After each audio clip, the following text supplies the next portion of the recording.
In the quiet town of Elmsbrook, nestled between the woods and the winding river, life moved slow.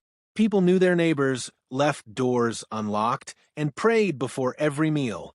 For decades, the heart of the town had been the old, whitewashed church at the end of Main Street, St. Thomas Gospel Church. But when Pastor Aaron passed away in 2016, the community was left reeling. That's when he arrived, Pastor Elijah Cross. He walked into town with a crisp black suit, a glinting silver cross, and a smile so wide it could part storm clouds. Said he'd come from Atlanta. Said God had spoken to him. Said he'd been called to Elmsbrook. The church committee, weary with grief and in need of a leader, welcomed him with open arms. They didn't ask too many questions. They should have. Elijah wasn't a man of God. He wasn't even a man of principle. He'd been a con artist for most of his adult life, 5 different states, 3 different names, and 1 very long rap sheet. He knew the game. Play on people's hope, pretend you're their salvation, and when they hand over their wallets, smile like you're blessing them. From day one, he charmed the congregation. He preached with fiery passion. He laid hands on the sick, careful never to touch anyone too sick. He held candlelight vigils for missing pets and offered free financial counseling in the church basement, by which he meant gathering data to exploit later. But his masterstroke was the Elmsbrook Revival Fund. Claiming he had a vision to build a new church, twice the size and filled with glory, he asked the congregation for donations. Not small ones, either. He urged them to sow seeds of faith. Some people remortgaged their homes. Others emptied college funds. Within 6 months, Elijah had raised over $300,000.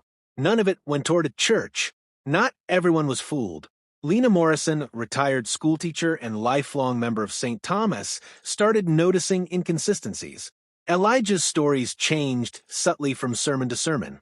His southern accent came and went, and most suspicious of all, his refusal to involve the church treasurer in the fund's accounting. "Trust, Sister Lena," he said, smiling like a saint. "We walk by faith, not by spreadsheets." But Lena didn't walk by blind faith. She walked to the county clerk's office, and then to the bank, and then to a private investigator in the neighboring city. What she found cracked her heart in 2. Elijah Cross was really Marcus Drexler, a 2-time felon wanted in Texas for wire fraud. He had warrants in Florida and was banned from operating charities in 3 states. She brought the evidence to the church council. Half of them didn't believe her. The other half didn't want to. But truth is a persistent flame. Lena took the matter public. She stood up during Sunday service and read aloud from the investigator's report. There was shouting, accusations, a fist slammed on the pulpit. Elijah tried to spin it. "Do you believe a report, or do you believe the man God placed before you?" By the end of that week, the town was divided. On Wednesday, Elijah disappeared. He left behind an empty office, a trash parsonage, and a bank account wiped clean. The revival fund was gone. The new church was never built. Families were broken. Faith was shaken. The authorities tried to track him down, but Marcus Drexler was a ghost again. The scandal left deep scars. Some churchgoers never returned.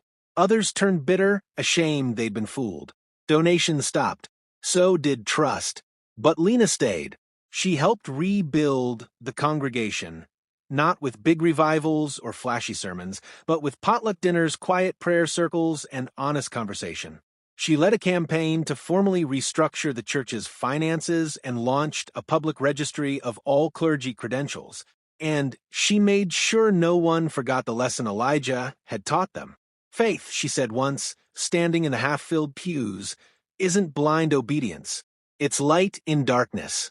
And truth, real truth, is the foundation of any church." Years later, Marcus Drexler's mugshot popped up on the news. He'd been arrested in Utah trying to open a healing wellness retreat under the name Reverend Samuel Bliss. This time, the charges stuck. Back in Elmsbrook, the old church never got its giant new building. But it didn't need one. It had truth. It had community. It had scars, and it had healing. And maybe, just maybe, that's what real faith looks like. The seasons rolled on in Elmsbrook. What was once a lively town guided by its steeple now bore quiet scars. St. Thomas Gospel Church became more of a community center than a sanctuary. It was open to all faiths now. Atheists, agnostics, and doubters found space among the hymnals. But trust still came slow. One spring morning, just before Easter, a young woman stepped off the Greyhound bus and into Elmsbrook. She wore dusty boots, carried a canvas duffel, and had Elijah's eyes. Her name was Renee Cross's daughter. Renee had heard of her father's exploits in scattered headlines and angry emails from half-siblings she barely knew. But when she found out about the Elmsbrook scheme, something in her broke. "I just needed to see what he ruined," she told Lena, the only one who agreed to meet her at first. But it wasn't ruin Renee saw. It was resilience. The battered church still ran soup kitchens. Choir practice still echoed off cracked stained glass. Kids still laughed in the churchyard where the grass had grown wild. "I thought I'd find people who hated him," Renee said, "but you rebuilt." Lena, older now, her voice soft like worn leather, looked at the girl across the table. "We didn't do it in spite of him. We did it because of him. Because we never want anyone like him again." Renee, with nowhere else to go and the shadow of her father looming over every town she tried to live in, stayed in Elmsbrook. She worked at the diner, then at the community garden Lena had started on the church's abandoned land. Slowly, the town warmed to her. Some still gave her side glances, same last name, same jawline, same storm in her eyes, but she didn't lie about who she was. She didn't try to excuse it. She planted tomatoes, prayed quietly, and volunteered to run a financial literacy class at the church. The irony didn't go unnoticed. One Sunday, during a town hall, she stood and spoke. "My father wasn't a shepherd. He was a thief. He stole money, trust, and years you'll never get back. I can't give any of it back, but I'm still here, and I'd like to be better than what he gave you." No one clapped, but no one walked out either. That night, Lena cried in her car. One cold November morning, a letter arrived at the church office. It was from a federal penitentiary in Colorado. Marcus Drexler, inmate 784-4021. It was addressed to Lena Morrison. Inside was a single page written in tight, shaky cursive. "Lena, I doubt you'll read this. I've read the Bible cover to cover now. Not for performance, not for profit, just to try to hear the voice I once claimed to speak for. I don't know if God forgives me. I don't know if you should. But I do know Renee is not me. Let her be what I never was." Marcus.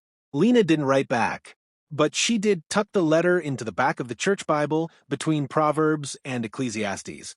5 years after Elijah, Marcus vanished from the pulpit, the people of Elmsbrook gathered on the old church lawn. Not for a revival tent, not for a sermon, but for the dedication of St. Thomas Garden of Grace.